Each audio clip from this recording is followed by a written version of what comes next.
Sir, ಈಗ cinema release ಅಂತ ಇಂಥದ್ರಲ್ಲಿ ಒಂದು ಬೇರೆ ವಿಚಾರ ಮಾತಾಡಬೇಕಿತ್ತು, ಸಿನಿಮಾ ಕಂಟೆಂಟ್ ಬಗ್ಗೆ ಮಾತಾಡಬೇಕಿತ್ತು. ಬಟ್ ಆದರೆ ಸಿನಿಮಾದ ಕಾಂಟ್ರವರ್ಸಿ ಬಗ್ಗೆ ಮಾತಾಡೋಂಥ ಸಂದರ್ಭ.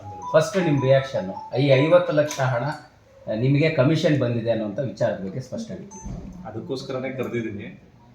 ಅಂದರೆ ನನಗೂ ಬೆಳಿಗ್ಗೆ ಯಾವುದೋ ಒಂದೆರಡು ಖಾಸಗಿ ವಾಹಿನಿಲಿ ಅದನ್ನು ನೋಡಿದಾಗ ಎಷ್ಟು ಒಂದು ಕಡೆ 50 ಲಕ್ಷ ಅಂತ ಹೇಳ್ತಾ ಇದ್ರು, ಇನ್ನೊಂದು ಕಡೆ 75 ಲಕ್ಷ ಅಂತಂದ್ರು, ಇನ್ನೊಂದು ಕಡೆ ಯಾವುದೋ ಇದರಲ್ಲಿ 1 ಕೋಟಿ ಈ ಥರದ್ದೆಲ್ಲ ಬಂತು. ಅಂದರೆ ನಾನು ಇದನ್ನು ಕರೆದಂಥ ಉದ್ದೇಶ ಒಂದು ಕ್ಲಾರಿಫಿಕೇಶನ್ ಕೊಡಬೇಕು ಅನ್ನೋ ಉದ್ದೇಶದಿಂದನೇ ಕರೆದಿರುವಂಥದ್ದು.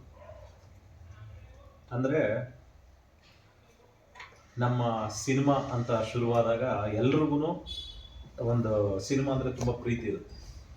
ಆ ಪ್ರೀತಿಯಿಂದನೇ ಎಲ್ಲರೂ ಕೆಲಸ ಮಾಡ್ತಾ ಇರ್ತೀವಿ. ಆ ಕೆಲಸದ ಮಧ್ಯದಲ್ಲಿ ಈ ಥರದ್ದೇನೋ ಒಂದು ಡಿಸ್ಟರ್ಬೆನ್ಸ್ಗಳು, ಏನೋ ಒಂದು ಅಂದರೆ ನಾನು ನೋಡಿದಂಥದ್ದು ಒಂದೆರಡು ಯಾವುದು ಏನೋ ಕಮಿಷನ್ ಡೈರೆಕ್ಟರ್ ಅಂತ ಯಾವುದೋ ಒಂದು ಖಾಸಗಿ ಚಾನಲಲ್ಲಿ ಬಂತು. ಮತ್ತು ಅದಾದಮೇಲೆ ಅರ್ಜುನ್ ಅರೆಸ್ಟ್ ಆಗ್ತಾರಾ ಅನ್ನೋ ಥರದ್ದೊಂದು ಬಂತು. ಏಕೆಂತಂದರೆ ಆ್ಯಕ್ಚುಲಿ ಇದಕ್ಕೆ 15 ದಿನದ ಹಿಂದೆ ಅದು ಕಂಪ್ಲೇಂಟ್ ಆಗಿದ್ದು ಯಾರ್ದು ಸತ್ಯ ರೆಡ್ಡಿ ಅನ್ನೋ ಒಬ್ಬ CG ವ್ಯಕ್ತಿ ಮೇಲೆ.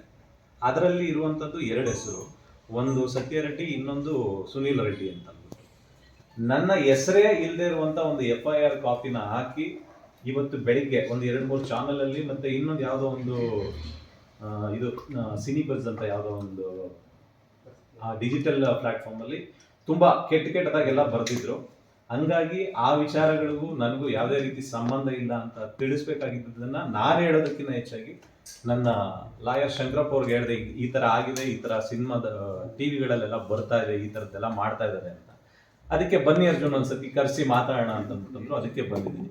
ಹೇಳಿ ಸರ್, ಈಗ ನಿಮ್ಮನ್ನ ಈ ವಿಚಾರವಾಗಿ ಪೊಲೀಸ್ ಸ್ಟೇಷನ್ಗೆ ಕರೆದು ಮಾತನಾಡುವಂಥ ಪ್ರಯತ್ನ ಆಗಿತ್ತು ಅನ್ನುವಂಥದ್ದು. ಅಂದರೆ ಕರೆದಿದ್ದ ಉದ್ದೇಶ ಏನು ಅಂತಂದರೆ, ಈ ಥರದ್ದೊಬ್ಬ ಸಿಗಾಕೊಂಡಿದ್ದಾನೆ. ಯಾಕೆಂದ್ರೆ ನಮ್ಮ ಸಿನಿಮಾದಲ್ಲೇ ಕೆಲಸ ಮಾಡ್ತಾ ಇದ್ದಂತು ನಮ್ಮನ್ನ ಕರೆದು ಇವ್ರು ಹೇಗೆ ಸಂಬಂಧ ಏನು ಅಂತಂದ್ರೆ ಕೆಲಸದ ವಿಚಾರದಲ್ಲಿ ವಿಚಾರಿಸಿದ್ರು. ಇವ್ರಿಗೆ ಎಷ್ಟು ದುಡ್ಡು ಕೊಟ್ಟಿದ್ದು, ದುಡ್ಡೊಂದು ವಿಚಾರಗಳು ಏನೇನಿತ್ತು ಅದು ಪ್ರೊಡ್ಯೂಸರು ಮತ್ತೆ ಆ ಸತ್ಯ ರೆಡ್ಡಿ ಅನ್ನೋ ವ್ಯಕ್ತಿ ಮಾಡ್ಕೊಂಡಂತ ಒಂದು ಅಗ್ರಿಮೆಂಟ್.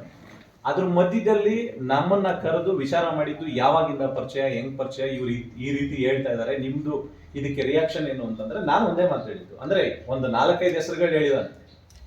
ಅಂದ್ರೆ ಒಂದು ನಮ್ಮ ಕಂಪ್ನಿಲಿ ಒಂದು 2.5 CR ಅನ್ನೋದು ಇದನ್ನ ತಗೊಂಡಿದ್ದಾನೆ. ಅದಾದ್ಮೇಲೆ ಇನ್ನೊಂದು ಯಾವ್ದು ಸ್ವಾಮಿ ಅದು ರಾಕ್ಲೈನ್ ಸರ್ದ ರಾಕ್ಲೈನ್ ಸರ್ದ ಒಂದು 50 ಲಕ್ಷ. ಅದಾದ್ಮೇಲೆ ಮನು ಅಂತ ಋಷಭ ಸಿನಿಮಾದಲ್ಲೂ 1.5 ಕೋಟಿ ರೂಪಾಯಿ ಫ್ರಾಡ್ ಮಾಡಿದ್ದಾನೆ ಆ ವ್ಯಕ್ತಿ. ಅಂದ್ರೆ ನಮ್ಮ ಸಿನಿಮಾದಲ್ಲೇ ಒಂದು 4-5 ಜನಕ್ಕೆ ಹೇಳಿ ಸರ್, ಹೇಳಿ. ನೀವೇನೋ ಇದು ಮಾಡ್ತೀವಿ. ಇಲ್ಲ, ನಂದೇನು ಆಫೀಸ್ ತಗೊಂಡು ಹೇಳಿ. ನಮ್ಮ ಸಿನಿಮಾದಲ್ಲೇ ಒಂದು 4-5 ಜನಕ್ಕೆ ಕೊಟ್ಟಿದೀವಿ ಅನ್ನೋ ಒಂದು ವಿಚಾರನ ಅವನು ಎಲ್ಲಾದ್ರಲ್ಲೂ ಹೇಳ್ಕೊಂಡ್ ಬಂದಿದ್ದಾನೆ.